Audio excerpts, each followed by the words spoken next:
show with us. Mica is a senior Trump strategist. She talks to CNN and Fox News and all the big. You're on TV all the time. What are you guys up to right now? Out pretty hot and heavy in Iowa? Well, yeah, and for judging from the estimated size of the rally, I think there's a lot of pent-up demand to see President Trump, especially since he's recuperated from the coronavirus and is out there stronger than ever. I always say he's got the energy of two 30-year-olds, and I think he'll outperform and outwork Biden over the next several weeks. So it's going to be something to watch for sure. So he's back on his feet, feeling good, ready to roll. Ready to roll. He really barely lost a step. He was working from Walter Reed Hospital. And, he's fighting for Iowans and he's fighting for America. And I always say this election comes down to not just two candidates, but two warring ideologies in this country. A party on the left almost veering towards socialism. We sure don't want to look like Venezuela. And then the America as we know it under the GOP, standing for the flag and the national anthem, and moreover, a party that under Trump has built prosperity in this country. And I always say to people, who do you trust to bring back the economy? We're already now at 6.9% unemployment, much better than we were a few months ago. And pre-pandemic, we had one of the strongest economies we've ever seen in this country. So, I think farmers have stuck with President Trump, especially with the direct aid they've received from the USDA. And I think even though it's been a short-term pain for so many farmers with this trade war going on in China, we've got long-term gains. And look what this China virus has exposed, our dependence on China, not only for medicines, but toilet supplies, toilet paper. Remember, we ran out for a few months. Yeah. Personal protection, other essential items. So I think that the Democrats are trying to hang this virus on President Trump. But I just really do not know what they would have done differently. After all, he did shut down travel from mainland China, saving thousands of lives, something that Biden called xenophobic. So I ask people again, what would they have done any differently? Well, that's a good question. And I think after seeing the first debate, I think I got the feeling that Joe Biden was a little taken aback by just how strong and sharp President Trump was on the debates. And it's weird, too, because you see all these polls, and a lot of times it just depends who does the poll or where they take it or whatever, but they're showing President Trump down, handful of points, some 5%, some 10%. But wasn't he trailing Hillary Clinton, in polls the exact same way in 2016? Right. He was down 10, 12, 14, and 16 points in October 2016. And look what happened. They underestimated President Trump. I think that, he was so successful in flipping Iowa, for example. And, I think the margins are razor thin, but voting has already started. And I know here in Texas we've got really long lines. If people get out and vote and feel safe enough to socially distance and do so versus, mail-in ballots, I think the president is going to come out very strong. We're seeing a record amount of early voting, and a comment you made earlier about President Trump trying to take care of our farmers. We just did a story, $46 billion in aid for farmers this year between the tariffs and the derecho is what they're going to be getting from the federal government. So, that's always going on for sure. But the early voting, the mail-in voting, of course, there's all this, they tried to start all this controversy in the media about, they're getting rid of mailboxes. Well, we did a story on that too. And the U.S. Postal Service actually was averaging about 3,500 of those mailboxes disappearing per year, because this is just part of an overhaul strategy that they're doing. That's been going on for 10 years, started with the Obama administration, but ironically enough, no one ever brought it up until this year for whatever reason. But, it's good to see the early voting. It's good to see people out there. And is it any indicator? I mean, there's thousands of people still showing up for President Trump's rallies, even though, we've got the virus stuff going on. You're not seeing as many people at former Vice President Biden's rallies, but I don't know if that's a strategy by them to not have people come or What's going on with that? Well, it's interesting. First of all, the rallies, there's pent-up demand to see this president. And the RNC does encourage people to wear masks. Most of these rallies are outdoors, which helps. But I've noticed that, and while a mask should not become political, it has to a degree, and part of that is because of the Democrats. I mean, there are times when Joe Biden wears a mask almost like it's a prop, especially when he's on stage and he's 10 feet away from the other candidate. Certainly during the vice presidential debate, neither Kamala Harris or Vice President Pence were wearing masks because they were socially distanced and there was loose sides. So I think that to some degree that there is not the enthusiasm for Biden. And I'll tell you one thing that I've observed is that this is the largest ground game that the RNC has had in the history of its existence. And I go back a long way with the RNC. And they've done 2 million door knocks alone just in Iowa.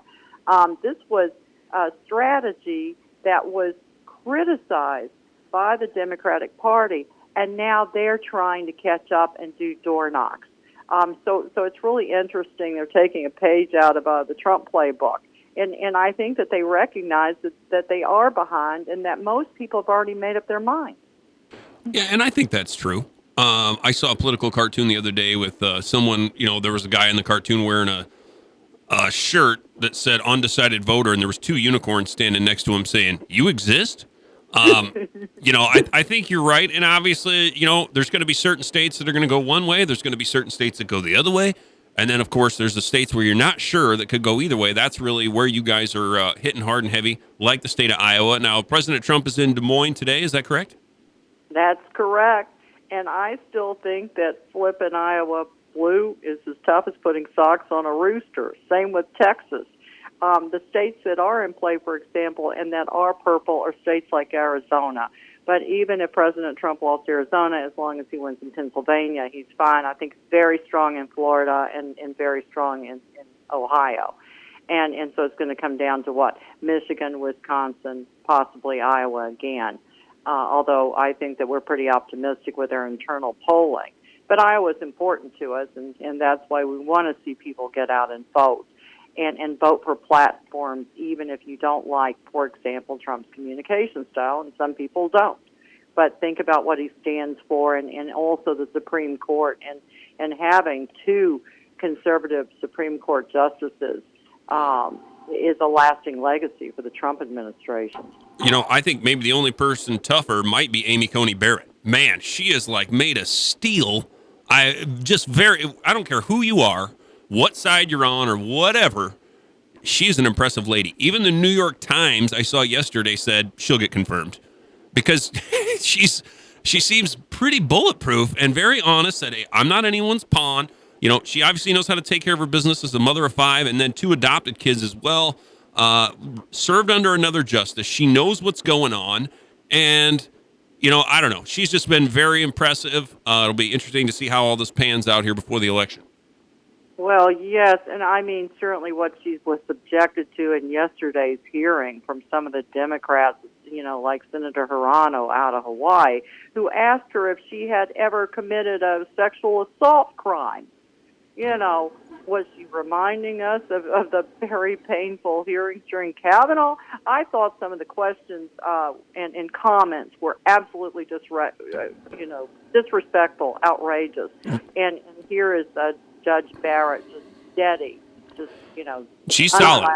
She is solid. I saw Patrick Leahy said she could affect women's voting rights. And I thought, just don't say ridiculous things just to say them. Really, a woman getting to the Supreme Court is going to affect women's voting? I don't think so. There's just a lot of craziness, that people will just throw out there into the ether to see somebody might actually believe them. It's funny. Tony McCombie was in here yesterday, and I know we did the roundtable with her, and she brought up that fact check us politicians, look us up, don't just believe what we say, because lots of people are just running their mouth saying ridiculous things. Fear mongering.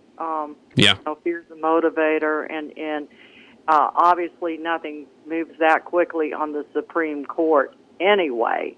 So So again, it's like she's being accused the minute she gets on the Supreme Court.